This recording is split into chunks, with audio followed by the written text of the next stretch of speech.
अमृत की खेती। एक बार भगवान बुद्ध भिक्षा के लिए एक किसान के यहाँ पहुँचे। तथागत को भिक्षा के लिए आया देखकर किसान उपेक्षा से बोला, श्रमण, मैं हल जोतता हूँ और तब खाता हूँ, तुम्हें भी हल जोतना और बीज बोना चाहिए और तब खाना खाना चाहिए।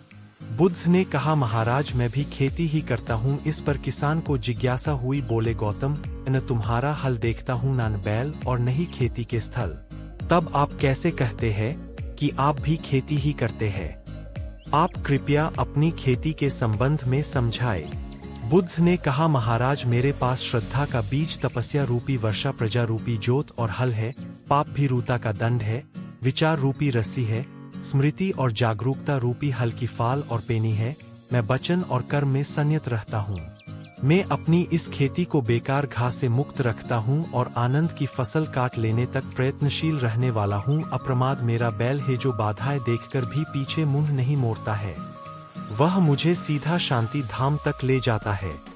इस प्रकार मैं अमृत की खेती करता हूँ। मृत्यु के उपरांत क्या?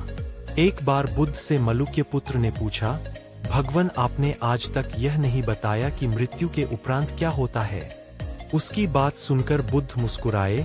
फिर उन्होंने उससे पूछा, पहले मेरी एक बात का जवाब दो।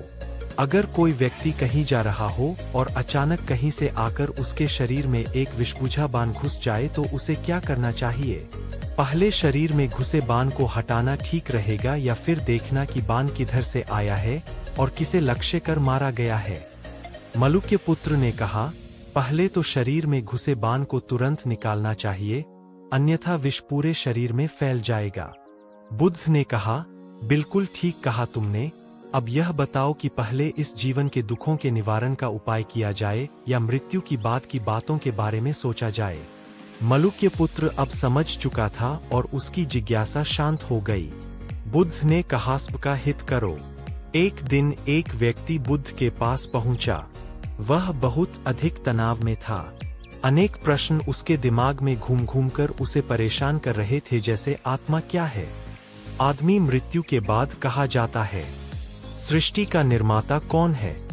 स्वर्ग नरक की अवधारणा कहाँ तक सच है और ईश्वर है या नहीं? उसे इन प्रश्नों के उत्तर नहीं मिल रहे थे। जब वह बुद्ध के पास पहुंचा तो उसने देखा कि बुद्ध को कई लोग घेर कर बैठे हैं।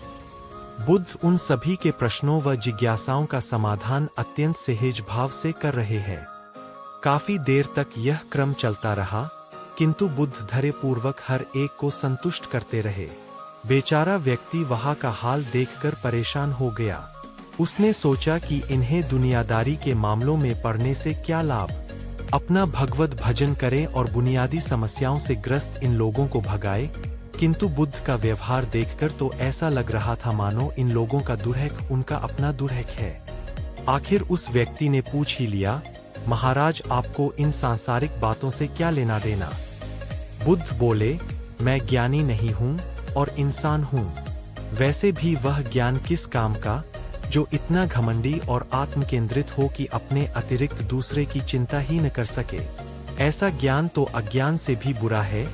बुद्ध की बातें सुनकर व्यक्ति की उलझन दूर हो गई। उस दिन से उसकी सोच व आचरण दोनों बदल गए। कथा का सार यह है कि ज्ञान तभी सार्थक होता है जब वह लोक कल्याण में संलग्न। अगर आपको ये वीडियो अच्छी लगी हो तो प्लीज़ लाइक, शेयर, कमेंट और चैनल को सब्सक्राइब करना मत भूलना। आप सबका बहुत बहुत धन्यवाद।